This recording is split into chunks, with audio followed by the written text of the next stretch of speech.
Student, अब आप देखें 14वां चैप्टर आपको कराते हैं 3D ज्योमेट्री का। इसका पहला टॉपिक है direction cosine of line. Direction cosine यानी कि रेखा की दिक्कोज्या। अब आप समझिए, देखो रेखा की दिक्कोज्या क्या होती है। एक्स एक्सिस, वाई एक्सिस और जेड एक्सिस। ठीक है, तीन तरह के एक्सिस होते हैं। ये ओरिजिन, अगर कोई रेखा एक्स एक्सिस ओ ए है, एक्स एक्सिस से कितना कोण बनाए अल्फा, वाई एक्सिस से कितना कोण बनाए बीटा और जेड एक्सिस से कितना कोण बनाए गामा। ठीक है, रेखा जो एक्स एक्सिस से अल्फा बीटा गामा कोण बनाती है, तो ये कॉस अल्फा हमारा क्या होगा, कॉस अल्फा, कॉस बीटा और कॉस गामा, ये हमारे क्या कहलाएंगे, इस रेखा के दिक्कोज्या कहलाएंगे। और इसको किससे डिनोट करेंगे हम, एल। कॉस बीटा को एम से और कॉस गामा को एन से प्रदर्शित करेंगे। ठीक है, अब आप देखें, और इसमें एक कंडीशन आती है, एल स्क्वायर, एम स्क्वायर और एन स्क्वायर बराबर कितना होगा, 1 होगा। ठीक है, इनके तीनों का वर्गों का योगफल आपका क्या होता है, 1 होता है। अब समझिए ध्यान से, अगर कोई रेखा एक्स बाई जेड एक्सिस से क्रमशः अल्फा बीटा गामा कोण बनाती है, तब cos alpha cos beta cos gamma उस रेखा के दिक्कोज्या कहलाते हैं। इसको एलएमएन से प्रदर्शित करते हैं। इनके वर्गों का योगफल क्या होता है, हमेशा 1 होता है। अब एक्स बाई जेड एक्सिस की दिक्कोज्या क्या क्या होती है, ये समझे आप। जैसे अक्षों की दिक्कोज्या क्या होती है, अगर हम निकालें एक्स अक्ष, बाई अक्ष और जेड अक्ष की दिक्कोज्या, एक्स एक्सिस, बाई एक्सिस और Z axis. Z axis student इस तरह से होता है, एक्स और वाई एक्सिस पे परपेंडिकुलर जो एक्सिस होता है हमारा क्या होता है, जेड एक्सिस होता है। अब हमें अगर कहीं निकालना हो एक्स अक्ष की दिक्कोज्या निकालनी हो, direction cosine of x axis, एक नंबर में क्वेश्चन पूछ लेता है एक्स अक्ष की दिक्कोज्या, वाई अक्ष की दिक्कोज्या, एक्स अक्ष की दिक्कोज्या। अब एक्स अक्ष अपने आप से कितना कोण बनाएगा, अल्फा का मान कितना होगा, 0, क्योंकि अपने आप से कोई कोण नहीं बनाएगा तो अल्फा बराबर 0। बीटा का मान क्या होगा स्टूडेंट, एक्स एक्सिस और वाई एक्सिस के बीच का कोण कितना है, 90 डिग्री, तो ये बीटा का मान कितना हो गया, 90 डिग्री। और गामा का मान कितना हो जाएगा स्टूडेंट, 90 डिग्री। ये वाला कोण कितना होगा, 90 डिग्री। अब इसको ये कोण इस तरह से देखा जाएगा, जेड एक्सिस एक्स और जेड के बीच का कोण क्या आएगा स्टूडेंट, 90 डिग्री। तो गामा का मान कितना आ जाएगा, 90। तो हम एल का अगर हम मान निकालें तो एल बराबर क्या होता है, कॉस अल्फा कॉस 0। कॉस 0 का मान कितना हो गया स्टूडेंट, 1 हो गया। एम का मान निकालेंगे, एम बराबर कितना हो जाएगा, कॉस बीटा कॉस 90। कॉस 90 का मान कितना हो गया, 0। एन का मान निकालेंगे, कॉस गामा कॉस 90, इसका मान कितना आ गया, 0। तो इसका क्या हो गई दिक्कोज्या हमारी, 1 0 0। ये एक्स अक्ष की दिक्कोज्या है, एक्स अक्ष की दिक्कोज्या। अगर हमें स्टूडेंट बाई एक्स की दिक्कोज्या निकालनी हो तो बाई एक्सिस में हम देखो क्या देखेंगे, इसी में बताते हैं, बाई अक्ष की दिक्कोज्या, वाई अक्ष की दिक्कोज्या। बाई अक्ष की दिक्कोज्या के लिए स्टूडेंट देखो, बाई एक्सिस एक्स एक्सिस से कितना कोण बना रहा है, अल्फा क्या होता है, रेखा का एक्स एक्सिस से बना हुआ कोण, तो बाई एक्सिस एक्स एक्सिस से कितना कोण बनाएगा, अल्फा का मान कितना है यहाँ पे 90 डिग्री। बीटा का मान, बीटा क्या होगा, बाई एक्सिस से कितना कोण बनाएगा स्टूडेंट, 0 डिग्री। और बाई एक्सिस जेड एक्सिस से कितना कोण बनाएगा, जेड एक्सिस हमारी इस तरह से है, तो इसके बीच का कोण कितना होगा, 90 डिग्री। ठीक है, तो एल बराबर कितना हो गया, कॉस 90। कॉस 90 का मान कितना, 0। एम बराबर कॉस 0, कॉस 0 का मान कितना हो गया, 1। एन बराबर कितना हो जाएगा, कॉस 90। कॉस 90 का मान कितना आ गया, 0। तो इसकी दिक्कोज्या क्या आ गई आपकी, बाई अक्ष की दिक्कोज्या। दिक्कोज्या हमारी क्या आ जाएगी, 0 1 और 0। हम निकालें, अगर हम जेड एक्सिस की दिक्कोज्या निकालनी है तो जेड एक्स की दिक्कोज्या के लिए आपका मान देखो क्या आएगा, जेड अक्ष की दिक्कोज्या, दिक्कोज्या direction cosine of Z axis. तो जेड एक्सिस में देखो आप अल्फा बीटा गामा के मान बदल जाएंगे। जेड एक्सिस एक्स एक्सिस से कितना कोण बनाएगा स्टूडेंट, 90 डिग्री का। बाई एक्सिस से कितना कोण बनाएगा, 90 डिग्री का। और जेड एक्सिस अपने आप से कितना डिग्री का कोण बनाएगा, 0 डिग्री का। तो इसमें एलिमेंट के मान देखो क्या हो जाएंगे स्टूडेंट, एल बराबर क्या होता है, कॉस अल्फा, कॉस अल्फा का मान कितना हो जाएगा, कॉस 90। कॉस 90 बराबर कितना हो गया, 0।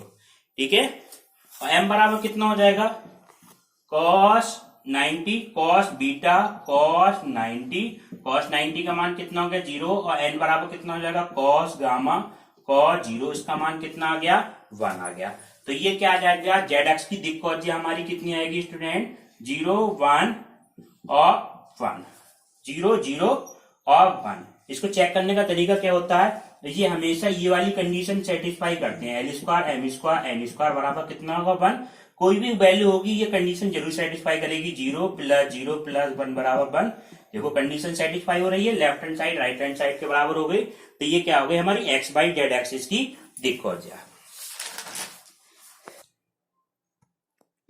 अब आप देखें स्टूडेंट, दो बिंदुओं को मिलाने वाली रेखा की दिक् अनुपात और दिक्कौजिया। जैसे दो बिंदु हमारे P Q हैं, P बिंदु के निर्देशांक हमारे जैसे ये है हमारे x1 y1 z1, इसके निर्देशांक हमारे क्या है x2 y2 और z2।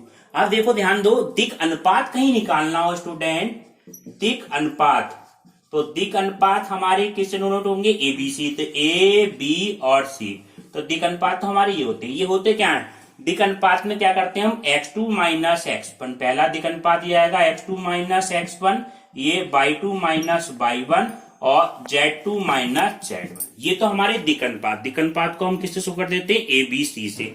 अब कहीं अगर हमें दिक्कौजिया निकालनी है, दो बिंदु को मिलाने वाली रेखा की दिक्कौजिया का मान होता है L बराबर A/√, के अंदर A² B² और C², यानी कि इस पूरी रेखा की लंबाई आ जाएगी।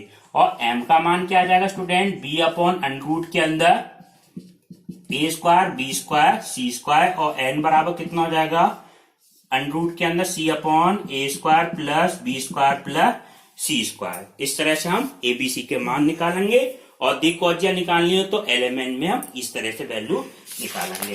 ठीक है, अब आपको एक क्वेश्चन बताते हैं।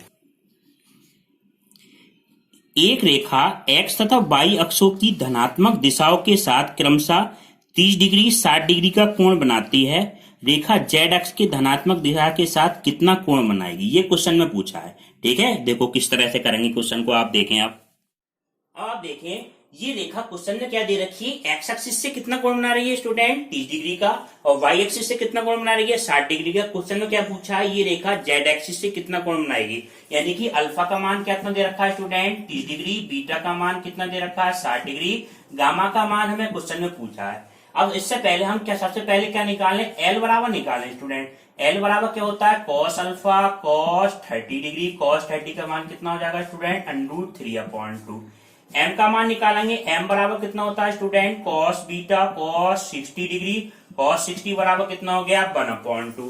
अब तीसरा कोण हमने क्या मान लिया, गामा कोण बना लिया। माना ये रेखा जेड एक्सिस से कितना कोण, कुछ ना कुछ तो कोण बना रही है, वो कोण हमने क्या मान लिया, हमने गामा कोण मान लिया। ठीक है, तो n बराबर क्या हो जाएगा स्टूडेंट cos गामा। अब कंडीशन क्या होती है, L² M² + n² बराबर कितना होता है स्टूडेंट 1। तो इसका हम स्क्वायर करेंगे तो कितना आ जाएगा यहाँ पे 3/4 + 1/4 + n² बराबर 1। तो ये कितना आ जाएगा स्टूडेंट 4/4 + n² बराबर 1, n² बराबर 1 - 1, n² बराबर कितना हो जाएगा 0, n बराबर कितना हो जाएगा स्टूडेंट 0। तो ये रेखा जेड एक्सिस से कितना कोण बनाएगी, n बराबर 0, यानी n है क्या हमारा cos गामा बराबर कितना आएगा 0, तो गामा बराबर कितना आ जाएगा स्टूडेंट 90 डिग्री। ठीक है, कोई भी कोण 90 डिग्री से ज्यादा नहीं बन सकता, इस वजह से इसका मान कितना आया 90 डिग्री आया। देखिए स्टूडेंट, नेक्स्ट क्वेश्चन आपका यह है, यदि एक सदिश OX, OY और OZ एक्सिस से क्रमशः अल्फा बीटा कोण बनाए कोई रेखा, तो हमें सिद्ध करना है sin² alpha + sin² beta sin² gamma बराबर कितना है 2 प्रूव करना है। तो हमें जो प्रूव करना है उसकी स्टूडेंट हमने क्या ले ली, लेफ्ट हैंड साइड ले ली, sin² alpha + sin² beta + sin² gamma. sin² alpha को हम किस तरह से लिख सकते हैं, 1 - cos² अल्फा लिख सकते हैं। ठीक है, और +1 - cos² बीटा 1 - cos² गामा। ठीक है, 1 में प्रयोग कर लिया 1 2 3, 3 तो एक साथ आ गया, minus cos² alpha cos² beta cos² gamma. इसको हम क्या लिखते हैं, L लिखते हैं स्टूडेंट। तो ये क्या हो जाएगा 3 - एल का स्क्वायर, एम का स्क्वायर, एन स्क्वायर। तो ये वैल्यू किसके बराबर होती है? 1 के बराबर। तो 3 माइनस 1 बराबर कितना हो गया? 2। ये हमारी क्या आ गई? Right hand side. ठीक है स्टूडेंट, अब आप देखें नेक्स्ट क्वेश्चन। देखो नेक्स्ट क्वेश्चन स्टूडेंट ये है, बिंदु 1 0 0 और 0 1 1 को जोड़ने वाली रेखा की दिक् कोसाइन ज्ञात करो। ठीक है, अब देखो क्वेश्चन में क्या दिया हुआ है स्टूडेंट, 0 और बी 0 1 0, इसकी क्या निकालनी है? दिक् कोसाइन निकालनी है। ठीक है, सबसे पहले आप दिक् कोज्या निकालें, दिक् अनुपात निकालें। दिक् अनुपात हमारे क्या होंगे? ठीक है, दिक् अनुपात हमारे क्या होते हैं? ए बी सी होते हैं स्टूडेंट। तो ए का मान कितना हो जाएगा? x2 minus x1। तो 0 माइनस 1 बराबर कितना होगा स्टूडेंट? माइनस के 1 हो जाएगा। ठीक है, 0 माइनस 1। और इसका मान कितना होगा? By 2 minus 1। 1 माइनस 0 बराबर कितना हो जाएगा? 1। और 0 माइनस 0 बराबर कितना हो जाएगा? 0। ठीक है स्टूडेंट, 1 0 0 और 0 1 और 1 है स्टूडेंट यहाँ पे। ठीक है, तो यहाँ पे तीसरा वाला कितना जाएगा? 1 माइनस 0 बराबर कितना हो जाएगा स्टूडेंट? 1 हो गया। अब हमें क्या निकालना है? दिक् कोसाइन निकालना है। दिक् अनुपात तो ये हो गया, दिक् कोसाइन क्या हो जाएगा हमारा? एलिमेंट का मान निकालना है। तो एल का मान क्या होता है? ए अपॉन ए square B square C square. तो कितना हो जाएगा? माइनस 1 अपॉन अंडर रूट के अंदर 1 plus 1 plus 1 minus 1 upon root 3। ठीक है, अब m का मान निकालें। तो m बराबर कितना होगा स्टूडेंट? b अपॉन ए square B square C square. तो b का मान क्या है स्टूडेंट? 1 अपॉन अंडर रूट के अंदर a का स्क्वायर यानी कि 1 प्लस 1 प्लस 1 1 अपॉन रूट 3। और n बराबर कितना हो जाएगा student? c upon under root के अंदर A square plus B square C square. तो कितना हो जाएगा? 1 अपॉन अंडर रूट के अंदर 1 प्लस 1 प्लस 1 1 अपॉन रूट 3। ये आपका एबीसी का मान आ गया। ठीक है, एलिमेंट का मान। ठीक हो गया। अब आपको एडब्ल्यू के लिए कुछ क्वेश्चन देते हैं। एडब्ल्यू के लिए 2 क्वेश्चन करने हैं आपको प्रैक्टिस के लिए। पहला क्वेश्चन है, यदि एक रेखा एक्स वाई जेड अक्ष के साथ क्रमशः 90 डिग्री 135 डिग्री तथा 45 डिग्री का कोण बनाती है तो इस रेखा की दिक् कोसाइन ज्ञात करनी है, यानी एलिमेंट के मान हमें ज्ञात करने हैं। दूसरा क्वेश्चन ये करना है स्टूडेंट, 2 बिंदुओं 4 2 3 तथा 4 5 7 को मिलाने वाली रेखा की दिक् कोज्या ज्ञात करनी है। 2 क्वेश्चन आपको एडब्ल्यू करनी है। नेक्स्ट पार्ट अगले पार्ट में आपको कराएंगे, नेक्स्ट क्लास अगले पार्ट में कराएंगे।